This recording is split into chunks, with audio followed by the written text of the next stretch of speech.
സർവകലാശാലകളിൽ ആധിപത്യം വേണ്ടെന്ന ഉന്നത വിദ്യാഭ്യാസ മന്ത്രിക്കെന്ന കടുംപിടുത്തത്തിൽ സർവകലാശാല ഭേദഗതി ബിൽ ചാൻസലറായ ഗവർണർക്കില്ലാത്ത അമിതമായ അധികാരങ്ങളാണ് ഉന്നത വിദ്യാഭ്യാസ മന്ത്രിക്ക് ബില്ലിൽ നൽകിയിരിക്കുന്നത്. സർവകലാശാലകളുടെ ഓട്ടോണമി ഇല്ലാതാകുന്ന നിയമ ഭേദഗതികൾ അംഗീകരിക്കരുതെന്ന ബില്ല് അവതരണത്തിന് പിന്നാലെ ഗവർണർക്ക് നിവേദനം.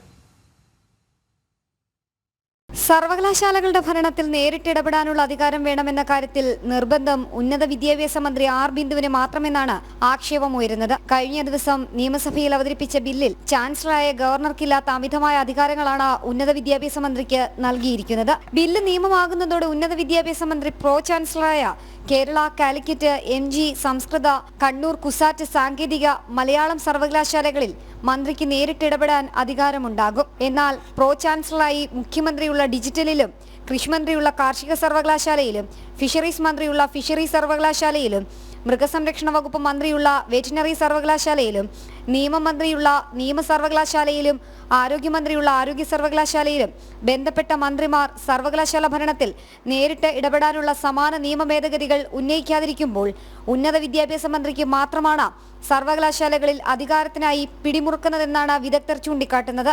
ഉന്നത വിദ്യാഭ്യാസ മന്ത്രി പ്രോ ചാൻസലർമാരായ രാജ്യത്തെ സംസ്ഥാന സർവകലാശാലകളിൽ പ്രോ ചാൻസലർക്ക് കേരള സംസ്ഥാനത്ത് ഇപ്പോൾ നിലനിൽക്കുന്ന അധികാരം മാത്രമേ നൽകിയിട്ടുള്ളൂ. ചാൻസലറുടെ അഭാവത്തിൽ ചാൻസലറുടെ അധികാരങ്ങൾ പ്രോ ചാൻസലർക്ക് കൈമാറാമെന്ന നിയമം മാത്രമാണ് രാജ്യത്തെ എല്ലാ സംസ്ഥാനങ്ങളിലും നിലവിലുള്ളത്. അതേസമയം സർവകലാശാലകളുടെ ഓട്ടോണമി ഇല്ലാതാക്കുന്ന നിയമ ഭേദഗതികൾ അംഗീകരിക്കരുതെന്ന് ആവശ്യപ്പെട്ട് സേവ് യൂണിവേഴ്സിറ്റി ക്യാമ്പയിൻ കമ്മിറ്റി ഗവർണർക്ക് നിവേദനം നൽകിയിട്ടുണ്ട്. ബില്ലിലടക്കം ഗവർണറുടെ ഇടപെടൽ നിർണായകമാണ്.